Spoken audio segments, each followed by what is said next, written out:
Hello guys, সবাই কেমন আছো? আশা করি সবাই ভালো আছো। তোমাদের জন্য একটা রেসিপি নিয়ে আসছি আমি। তো রেসিপিটা কি অবশ্যই তোমরা দেখো, ভিডিওটা অনেক অনেক ভালো লাগবে। তো আমার চিংড়ি মাছটা ভাজা হয়ে গেছে। চিংড়ি মাছটা ভাজার পরে আমি একটু আমি আলু খুব পছন্দ করি, ওই জন্য আলুটা অবশ্যই আমি তরকারিতে দিই। তো এখানে কড়াইয়ের মধ্যে তেল দিয়ে দিলাম। তেল দেওয়ার পরে আমি শুকনো লঙ্কা ফোড়ন দিলাম। শুকনো লঙ্কা দেওয়ার পরে একটা যে সেন্ট হয় না, আমার খুব ভালো লাগে সেন্টটা, অনেকেই দেয়।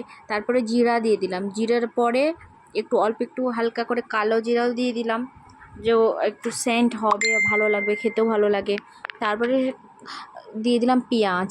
পেঁয়াজ দিয়ে ভালো করে হালকা হালকা করে ভেজে নিচ্ছি, আর মিডিয়াম করে দিয়েছি। আর তারপরে দিয়ে দিলাম কাঁচা লঙ্কা, আদা, জিরা, সব কিছু একটা মশলা করেছিলাম, মিক্সিতে পিষেছিলাম, তো ওটাই দিয়ে দিলাম। দেওয়ার পর আমি আরও কিছু মশলার মধ্যে অ্যাড করব। লবণ দিয়ে দিলাম স্বাদ মতো, তারপরে দিয়ে দিলাম তোমার হলুদ স্বাদ মতো, আর ধনিয়ার গুঁড়ো দিলাম। দিয়ে ভালো করে একটু মিক্স করে নিলাম।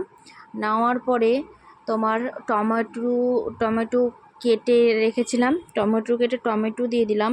টমেটো দেওয়ার পরে হালকা জল দিয়ে দিলাম। তো হালকা জল দেওয়ার পরে আর ঢেকে রেখেছিলাম, সেটা আমি ভিডিওতে তুলিনি। তো ও একটু ভালো করে মশলাটা হয়ে গেছে। তারপরে দিলাম বাঁধাকপিটা, সিদ্ধ করে আগেই প্রেসারে সিদ্ধ করে রেখেছিলাম।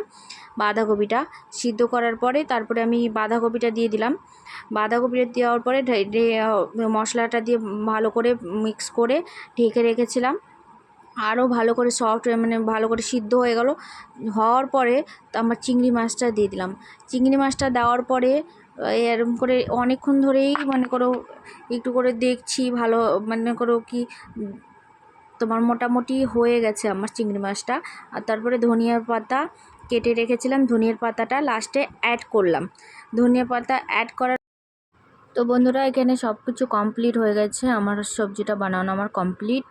আর এত সুন্দর হয়েছিল, কাঁচা লঙ্কা দিয়েই বানিয়েছিলাম, দুর্দান্ত হয়েছিল, খেতেও দুর্দান্ত হয়েছিল, অনেক স্বাদ হয়েছিল।